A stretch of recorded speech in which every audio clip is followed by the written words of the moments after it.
আচ্ছা কাকু, বলছি এইখান থেকে একটু টাইট হবে জার্সিটা, কারণ ম্যাচে ব্যাট করতে নামার আগে পুশ আপ মারবো তো, তারপরে বাইসেপ কার্ল মেরে আসবো, তার আগে যেন এটা টাইট দেখা যায়, ঠিক আছে? স্টাইল যেন ঠিকঠাক একদম থাকে, একদম পারফরমেন্স ভার্মে যাক, আর স্টাইল যেন ঠিকঠাক থাকে। কার কথা বলছি? রমনদীপ সিং এর কথা। যেই দিন সব থেকে বেশি দরকার, 3 বছর 4 বছর ধরে টিমের সঙ্গে লেগে রয়েছে, সেই রমনদীপ এসে যখন সব থেকে বেশি দরকার, কত রান? 9 বলে 10 রান। Wow, nice. কি মিস করছো রাসেলকে? আমরাও মিস করছি অবশ্যই। একটা প্লেয়ার, শুধু একটা প্লেয়ার নেই, একটা টিমের মধ্যে কত বড় একটা ডিফারেন্স ক্রিয়েট হতে পারে ভাব। অনেক যে দেখ, অকশনের মধ্যে ব্যাটিং সলিড করার সুযোগ তো পেয়েছে, বলের দিকে আমি বলবো যে কোনো অসুবিধা নেই, কারণ হচ্ছে 3টে বোলার নিয়েছিল যারা এখন নেই বর্তমানে টিমের মধ্যে, যে বোলিংয়ে প্রবলেম হতে পারে, ব্যাটিংয়ে কেন আসবে? তাও আবার পুরো টুর্নামেন্টে সব থেকে কমা বোলিং লাইন আপ এসআরএইচ এর এগেনস্টে। কলকাতা নাইট রাইডার্স এই বছর লাস্টে থাকবে, লাস্ট 2 টিমের মধ্যে থাকবে, দেখবি সেটাই মনে হচ্ছে মানে কনফার্ম একদম তুই ধরে রাখ যে এই অবস্থা হবে এসআরএইচ এগেনস্টে, এটা ভাবতে পেরেছিস তুই? তারপরে গিয়ে তোর এত রান 200, মানে কি বলবো বোলারদের এই অবস্থা, এই মাঠে ডুয়েন ব্রাভো কি করছে? এটাই তো, এই পিচে এই মাঠে এভারেজ রান, নিজের হোম গ্রাউন্ডে এসে ম্যাচ হেরে যাচ্ছে। ক্যাপ্টেনদের মধ্যে ক্যাপ্টেনের রাহানের মধ্যে কোনো রকম মানে জোশ তো নেই, প্লাস হচ্ছে ক্যাপ্টেন্সি একদম বেকার হচ্ছে, প্লেয়ারদের মধ্যে কোনো তালমেল নেই, রান আউটের পর রান আউট হচ্ছে, দুখানা রান আউট হয়েছে, ক্যাচ মিস হচ্ছে, কি হচ্ছে কি কলকাতার সঙ্গে এটা? তাহলে এই ম্যাচ কখনো জিততে পারে এই টিম নিয়ে? কখনো অবধি কোনো যে একটা প্যাক্ট হয় টিমের মধ্যে, যে একটা সলিড এইভাবে দেখা যাচ্ছে যে একটা প্যাক একে অপরে হেল্প করে, একে অপরের সঙ্গে তালমেল করে খেলছে, তাহলে কি মানে এখানে কোন কলকাতার কোন রূপটা এটা বল তুই? কোনো মানে কি বলবো, মানে টিমের মধ্যে কোনো একতা নেই পরিষ্কারভাবে কলকাতাকে আমি এখান থেকে কোথাও দেখতে পাচ্ছি না। আরেকটা কোশ্চেন আছে আমার, সেটা লাস্টে আলোচনা করব, সেটা হচ্ছে কলকাতাতে কি সুনীল নারিন আর ফিন অ্যালেন ওপেনিং করতে পারে? ওটা আমরা লাস্টে বলছি। তাছাড়াও এই ভিডিওর মধ্যে আরো আলোচনা করব আমাদের আজকেই রাত্রেবেলা পিবিকেএস আর সিএসকে এর ম্যাচ হতে চলেছে, দুটো ম্যাচের কি কি ফ্যাক্টস এইসব আলোচনা করব, যে ইনজুরি আপডেট কি আছে এমএস ধোনিকে নিয়ে, তারপরে ডেভাল ব্রাভিসকে নিয়ে, এগুলো নিয়ে কিন্তু আমরা এই ভিডিওর মধ্যে আলোচনা করব। তো সবার প্রথমে আমাদের কলকাতা ভার্সেস এসআরএইচ এর ম্যাচের উপরে যদি আমরা আসি, টস এখানে জিতলো, মানলাম যে টস জিতে খুব ভালো হলো, টস জেতাতে নিজের হোম গ্রাউন্ডে কত সুবিধা, এক তো হোম গ্রাউন্ড, তারপরে টস করলো, টস জিতে এখানে চেস করলো, ঠিক আছে? যেখানে ব্যাটিং আমাদের কলকাতার রয়েছে, শক্তিশালী রয়েছে, যেহেতু চেস করবে লাস্টে ব্যাটিং শক্তিশালী, যেহেতু এখানে সুবিধাই হলো, বরঞ্চ আরো টিমের মধ্যে সেম টিম খেলাচ্ছে, কোনো প্রবলেম নেই। তাও আমি বলছি এই টিমের মধ্যে আমার পার্সোনালি একটা প্রবলেম আছে, সেটা হচ্ছে 8খানা বোলার এক্সক্লুডিং রিঙ্কু সিংকে বাদ দিলেও 8টা টোটাল বোলার খেলিয়েছে আজকে। আমার এখানে বোলিংয়ে প্রবলেম চলছে আমি জানি, তাহলে আমার যে ব্যাটিং ডিপার্টমেন্ট, ওই ব্যাটিং ডিপার্টমেন্টকে আমি উইক করে দেবো, তাই বলে? সেটাই তো, যেটা আমার স্ট্রং পয়েন্ট সেটাকে তো আমি স্ট্রং রাখি, তারপরে বাদবাকি দেখা যায়। যেমন হায়দ্রাবাদ ওরা কিন্তু সব কাজ মানে কেচকি বোলার দিয়ে খেলাচ্ছে, কিন্তু সবে শিবাঙ্গ কুমার একটা দিক স্ট্রং রেখেছে, শিবাঙ্গ কুমার, হর্ষ দুবে, এরা কিন্তু সব নতুন বোলারদের দিয়ে খেলাচ্ছে, যে আমরা ব্যাটিং স্ট্রং, তো আমরা ব্যাটিংটা স্ট্রং রেখেই চলবো, ওইটার উপরে যদি জিততে পারি তো ওইটার উপরে জিতবো, আর সেটার ফল আজকে পেয়েছে। কলকাতার টিমটা এত বাজে, মানে এত আনঅর্গানাইজড লাগছে না এই বছর, কি বলবো আর। তারপরে এটা তো রয়েছে টসের উপরে, আর টিমের উপরে আসলে টিম তো বললামই এরকম করেছে, কোনো চেঞ্জ হয়নি টিমের মধ্যে। আর ওদিকে এসআরএইচ একটা চেঞ্জ করেছে, শিবাঙ্গ কুমারকে এনেছে, লেফট আর্ম চায়নাম্যান বোলার, ঠিক আছে? ভালো, মানে এসআরএইচ জানে যে ওরা কি করছে, পরিষ্কার কথা এখানে, তাই তো? অবশ্যই। তো যদি ব্যাটে আসে, প্রথমে ব্যাট দিল এসআরএইচকে, মানলাম, সেই ঠুল্লা ট্রাভিস হেড আর অভিষেক শর্মা কিন্তু আবার ফর্মে চলে এসেছে, পাওয়ার প্লেতে একদম ধুচিয়ে দিয়েছে, একদম 6 ওভারে 84। এই বছর আইপিএল এর এখনো অবধি হায়েস্ট রান মুম্বাই ইন্ডিয়ান্সের 80 রান পার করে, কিন্তু পাওয়ার প্লেতে 84 রান মেরে দিয়েছে 0 উইকেটে। আমার প্রশ্নটা হচ্ছে ওইখানেই, কলকাতা নাইট রাইডার্সের কোনো রকম আজিঙ্ক্য রাহানের কোনো স্ট্র্যাটেজি নেই। পুরো এই আইপিএল বল বা তার আগে ওয়ার্ল্ড কাপ বল, একটা জিনিস আমরা অভিষেক শর্মা সব থেকে উইক পয়েন্ট কি দেখলাম, মানে কি বলবো, বিদেশের মাটিতে মানে অপোনেন্টের সাথে খেলছে, ওরা বুঝে যাচ্ছে যে ওর কোথায় কমতি। আর সেখানে অফ স্পিনার, তাহলে আমার অফ স্পিনারকে আনতে আমি 4 ওভার কেন লাগাবো? সেটাই তো, ওদেরকে আমরা দেখলাম তো যে আমাদের যেহেতু আজিঙ্ক্য রাহানে ভালো খেলতে পারে না, ওরা কিন্তু স্পিনার নিয়ে চলে এসে সবার প্রথমে সেকেন্ড ওভারে। তাহলে আমি এখানে বরুণ চক্রবর্তী বা সুনীল নারিনকে কেন আনলাম না প্রথম ওভার বা দ্বিতীয় ওভার থেকে কেন দিলাম? সেটাই তো, যখন দুজনেই লেফট হ্যান্ডার, দুজনেই কিন্তু অফ স্পিনার। এখানে বরুণ চক্রবর্তী অফ স্পিন করতে পারে, প্লাস হচ্ছে সুনীল নারিন অফ স্পিন করতে পারে। দুজনকে এখানে কোনো না কোনো অল্টারনেট করে বল দিতে পারতো। দিল কোথায় গিয়ে 4 নম্বর ওভারে, তার আগে 42-50 রান হয়ে গেছে 3 ওভারে মনে হয় 52 রান সামথিং এরকম ছিল। তারপরে 4 নম্বর ওভারটা দিল, ঠিক আছে, 6 নম্বর ওভারটা কেন দিল না? 6 নম্বর ওভারে মারবে এটা জানা কথা, কিন্তু পাওয়ার প্লের ওভার, লাস্ট ওভার, ঠিক আছে, মারবে মানে পাওয়ার প্লের, সেখানে কিন্তু উইকেট যাওয়ার একটা বিশাল চান্স থাকে। তাহলে সেইখানটা কিন্তু সুনীল নারিনকে দেওয়া যেত, প্লাস হচ্ছে তোর বা হচ্ছে বরুণ চক্রবর্তীকেও দেওয়া যেত একটা ওভার। আর ভাই রে বরুণ চক্রবর্তী, আমার বরুণ চক্রবর্তীর উপরে আমার মায়া লাগছে, সিরিয়াস বলছি আমি। এটাই তো দেখছিলাম, বাঁচাতে হচ্ছে মেন ফ্রন্ট লাইন বোলার কলকাতার সবথেকে বড় বোলার, মানে 4-4-8 ওভার নিয়ে আমরা প্রাউড ফিল করেছিলাম কলকাতার কিছু থাকুক না থাকুক, যে বরুণ চক্রবর্তী আর সুনীল নারিনের মেন ফ্রন্ট লাইন বোলার কে কলকাতার বরুণ চক্রবর্তী। তাহলে বরুণ চক্রবর্তীকে এখানে বাঁচাতে হচ্ছে ওয়ার্ল্ড কাপ উইনিং বোলারকে। প্রথম ওভারে 25 প্রথম ওভারেই 25 কি সুন্দর বল করছে, মনে হচ্ছে মিডিয়াম পেস বল, 100-র উপরে গতিতে বল। তুই স্পিনের মতো বল কর। মানে লাস্ট একটা বরুণ চক্রবর্তী স্ট্যাট দেখছিলাম যে 2025-এর ইংল্যান্ড সিরিজ বাদে, ঠিক আছে, ওখান থেকে যে শুরু হয়েছে ইকোনমি 10-এর উপরে। তুই তো একটা স্ট্যাট বললি তো, আমি একটা আরো ভয়ঙ্কর স্ট্যাট বলছি। আমি একটা লাস্ট 6টা ম্যাচে ইকোনমি রয়েছে 11.5, আর লাস্ট 6টা ম্যাচে বরুণ চক্রবর্তী 270 থেকে 280 রান খেয়েছে। এই ম্যাচটা যদি ধরে নেওয়া হয় 7টা ম্যাচে, আজকেও কিন্তু কত 3 ওভার করেছে বোধহয়, না 2 ওভারে আজকে 30 রান, 2 ওভারে 30 মানে 300 রান অলরেডি 7টা ম্যাচে খাওয়া হয়ে গেছে। মানে তার আগের দিন বলতে আরসিবির সাথে 48 রান, আরসিবি না মুম্বাইয়ের সাথে। তো যাই হোক, বরুণ চক্রবর্তী তোর এই ইয়ের সাথে আরসিবির সাথে কলকাতা, বরুণ চক্রবর্তীর সঙ্গে মুম্বাইয়ের খেলা হলো, কলকাতার সঙ্গে মুম্বাইয়ের খেলা হলো, আরসিবি কোথায়? তো যাই হোক, ইয়ের হলো তো বরুণ চক্রবর্তী তো একদম পুরো ভোগে চলে গেছে, বুঝতে পারছি না কি চলছে বরুণ চক্রবর্তীর সঙ্গে। খারাপ প্যাচ বলবো নাকি কি বলবো, কোনো কনফিডেন্স নেই। আজ দেখ তুই ক্যাচ মিস করলো, ঠিক আছে, তারপরেরও মানে পরের বলে ক্যাচ ধরলো, ঠিক আছে, ব্যাটিং নামতে এসছে, মনে হচ্ছে কি ওর যাই গিয়ে ব্যাটটা ধরি, মানে কোনো রকম মানে খেলতে এসছে। তারপরে কি মুজারবানি প্রথম ওভারে 16, বাবা বারোরা 2 ওভারে 25 পাওয়ার প্লের মধ্যে। তাহলে এটা কি বোলিং চলছে, এটা নাকি মজাক চলছে? এটা বোলিং না মজাক চলছে তুই বল। তারপরে পাওয়ার প্লেতে কোনো উইকেট নেই, পাওয়ার প্লেতে কোনো উইকেট পাইনি, 6 ওভারে 84 রান, 0 উইকেট। হর্ষিত রানাকে কি মিস করছো? হর্ষিত রানাকে কিন্তু এখানটায় কলকাতা যদি 2024-এ জিতে থাকে, সবার প্রথমে সব থেকে বড় রিজন ছিল এটা, পাওয়ার প্লেতে ব্যাটিং আর পাওয়ার প্লেতে উইকেট টেকিং অ্যাবিলিটি। এই যে হর্ষিত রানা, বৈভব অরোরা মিলে আর মিচেল স্টার্ক মিলে যে উইকেটগুলো তুলছিল, এইটা কিন্তু পাওয়ার প্লে মেন কলকাতা 2024-এ জেতার কিন্তু মূল মন্ত্র ছিল এটা। তাহলে এই বছর কিন্তু এই জিনিসটা পুরোপুরি মিসিং। তাছাড়াও তোর ইয়ে রয়েছে কার্তিক ত্যাগী এসে প্রথম ওভারটাও ঠিকঠাক করলো, একটা উইকেট ব্রেক থ্রু দিয়েছে। ট্রাভিস হেডার অভিষেক শর্মা প্রথম আউট হলো না ট্রাভিস আউট হয়েছে, মুজারবানি তো কামব্যাক করেছে। হ্যাঁ, ট্রাভিস হেডার না কামব্যাক করেছে মুজারবানি। আর যদি বলা হয় যে তোর ইয়ের কথা, তোর ব্রেক থ্রু কথা, প্রথম উইকেটের কথা, তাহলে তো কার্তিক ত্যাগী দিল। প্রথম 2-3টা ওভার কার্তিক ত্যাগী ভালোই করেছিল, খারাপ করেনি, কিন্তু লাস্টে এসে পুরো ব্লান্ডার করে দিয়েছে। কি ব্লান্ডারটা করেছে বলছি, 7 ওভারে লাস্ট ওরা 6 মেরেছিল।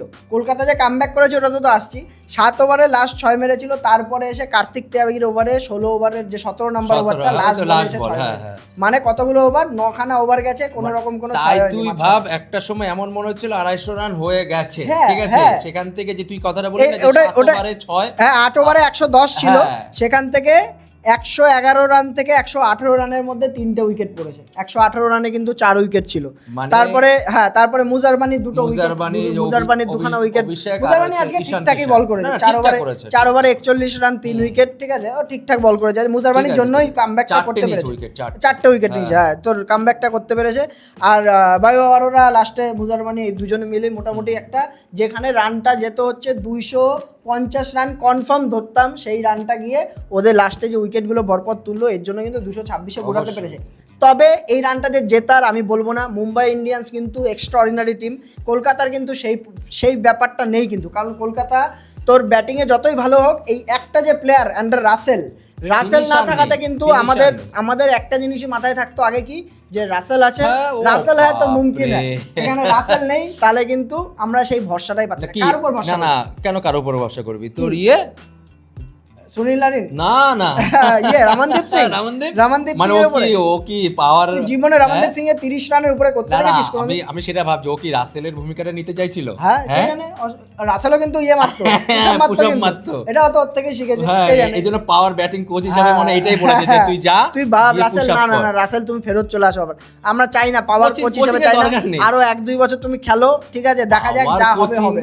কোথায় পাওয়ার পাওয়ার কোচিং, পাওয়ার ব্যাটারি আগের দিন যদিও একটু দেখা গেছে পাওয়ার এর মধ্যে। কি বলতো কলকাতার ব্যাটারি লো হয়ে আর এসআরএইচ এর ব্যাটিং এ অভিষেক শর্মা 21 বলে 48 আবার ফেরত হ্যাঁ, চলে ঠিক এসেছে আছে, ফর্ম। হ্যাঁ। তারপর ট্রাভিস হেডে 21 বলে 46 দুজনের ফর্ম ফেরত দেখ চলে এসেছে। একটা কথা কি বলতো কন্ট্রিবিউশন সবাইকে রাখা দরকার একটা টিম। ওইটাই ব্যাপার। এই যে তুই বললি যেমন না ঈশান কিষান হ্যাঁ, আজকে ফ্লপ গেছে, হ্যাঁ। তারপরে দায়িত্ব নিতে হয়েছে দায়িত্ব কাকে? নিতে হয়েছে। নীতিশ কুমার, তারপর অবশ্যই। অনিকেত বর্মা আউট হয়ে অনিকেত গেছে। বর্মা ঠিক নীতিশ আছে, কুমার হ্যাঁ। রেড্ডি আর ট্রাভিস হেড দুজনে কিন্তু 80 রানের পার্টনারশিপ ছিল। সেটাই তো বলছি। ট্রাভিস হেড বলছি, Henry Klaasen. Henry Klaasen. Henry Klaasen একটা ক্রুশাল ইনিংস খেলে গেছে, আমি বলবো দেখেছিস এখান কোনো থেকে। বাজে শট নেই, না, কি সুন্দর 35 বলে 52 সামথিং এরকম রান হ্যাঁ, করেছে। 52 আর নীতিশ কুমার রেড্ডিকে 39, অনেক দিন পরে হ্যাঁ। আমি কিন্তু রান করতে দেখলাম আজকে, কত 24 বলে 39 রান করেছে, প্লাস আবার দুটো উইকেটও কিন্তু তুলেছে। নীতিশ কুমার রেড্ডি আজকে কিন্তু এমভিপি আমার মতে। হ্যাঁ অবশ্যই এই জিনিসটা মানতেই হবে তোকেও।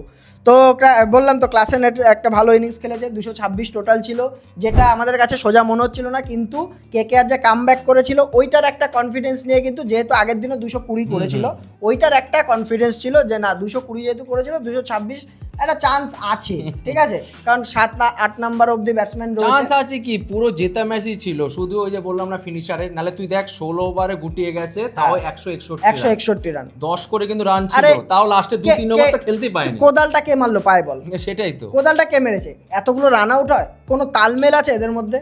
প্রথম আঙ্গ্রিস রাঘবংশী তো মনে হয় এস ছিল, হয় রান আউট করাবে নাহলে নিজে রান আউট হবে। রান আউট করবে। আঙ্গ্রিস এই ক্যামেরন গ্রিনকে রান আউট করলো, তার আগের বলটাই দেখ না যে তার আগের বলেও একটা রান আউট হওয়ার কথা ছিল, প্লাস হচ্ছে ক্যামেরন গ্রিনকেও ধরলো, তারপরে হচ্ছে তোর ইয়েকে রিঙ্কু সিং এর জায়গায় নিজে আউট হয়ে দেখ গেল। কোথাও তালমেলের অভাব, কেন এটা বুঝতে পারছি যে ক্যামেরন গ্রিন আর অঙ্কুশ রাঘবংশী যখন দুজনে খেলছিল, হ্যাঁ, কোন ওদের মধ্যে কিন্তু কোনো তালমেল ছিল না যে তো। গিয়ে একটুখানি কথা বলা হ্যাঁ, বা কিছু, ওরা কিন্তু গত 3 বছর ধরে খেলছে কিন্তু কলকাতা, হ্যাঁ। কিন্তু কোনো তালমেল নেই, কোনো তালমিল নেই। তারপরে তুই দেখ রিঙ্কু সিং এর সঙ্গে যখন মানে অঙ্কুশ রাঘবংশের রান আউটটা হলো, হ্যাঁ। ঠিক আছে, ওর দিকে তাকায়নি, রিঙ্কু সিং শটটা করলো, ব্যাস উমা এসে দেখি মাস পিছে। হ্যাঁ, তাহলে তো এগুলি combination শুরু না যেভাবে থাকলে, করেছিল হ্যাঁ, ফিনালেন, ঠিক আছে, শুরু যেভাবে করেছিল ওর খেলাও আমি খেলে দিয়ে কি গেছে। মজা পেয়েছিলাম সেই সময়টা, যে প্রথম ওভারে একবারে 25 25 ফিনালেন কি স্টার্ট দিয়েছিল, হ্যাঁ, ওইটা সত্যি। যদি ওই মোমেন্টামটা রাখতে পারতো, পুরো পাওয়ার প্লেতে 74 রান করেছে, কিন্তু পাওয়ার প্লেতে 6 ওভারে 74 রান ছিল, ঠিক আছে, কিন্তু উইকেট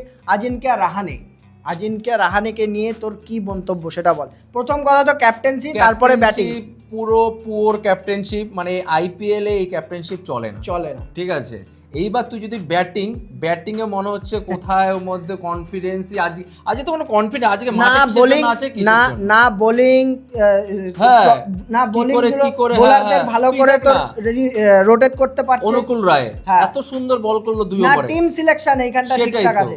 আমি মনে করি এখানে আজিনকে রাহানে স্পিনে ব্যাট করতে পারে না, এটা কিন্তু জাহির আছে, কারণ হচ্ছে স্পিনে ওর এভারেজ স্ট্রাইক রেট থাকে 100।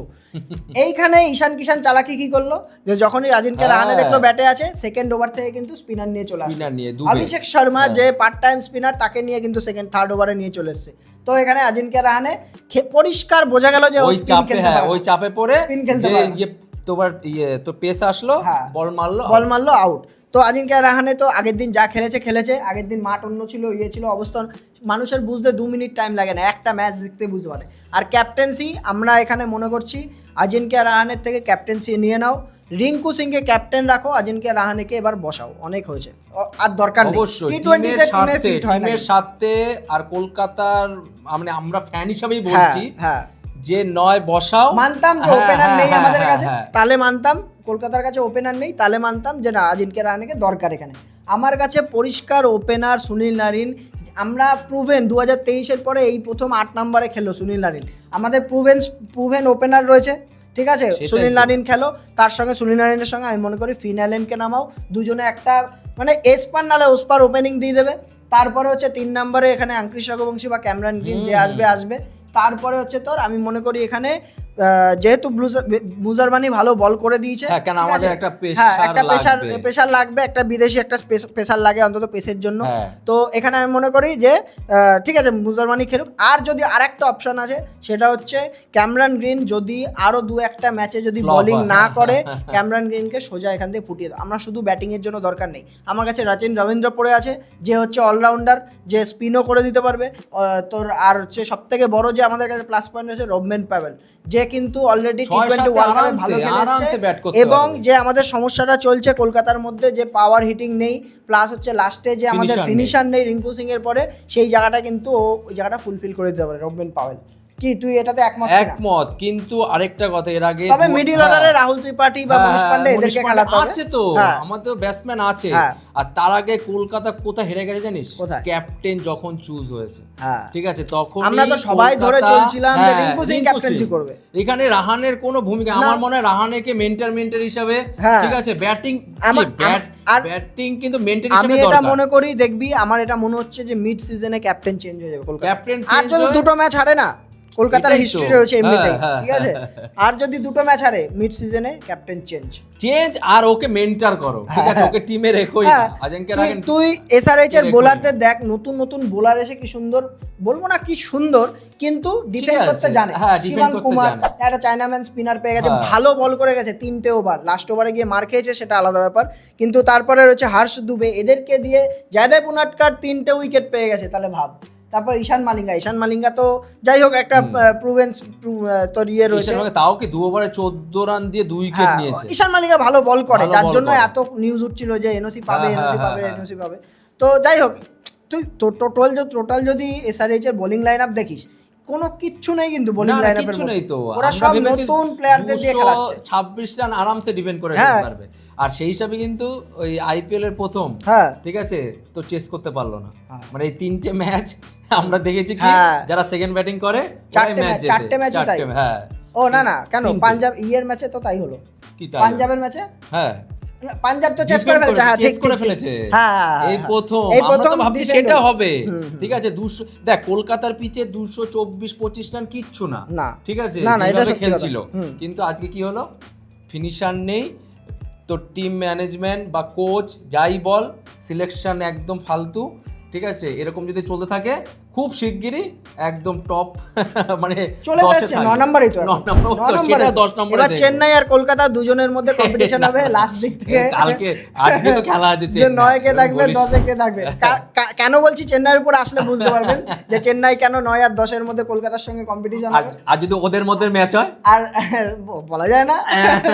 আর হচ্ছে তোর আঙ্কৃশ রঘুবংশীকে মেনশন করতে হবে, মানে স্পেশাল মেনশন, কারণ দুটো ম্যাচের মধ্যে হাফ সেঞ্চুরি মারলো, 29 বলে 51, 29 বলে 52, অরেঞ্জ ক্যাপ হোল্ডার, এখন 101 রানে চলে এসেছে।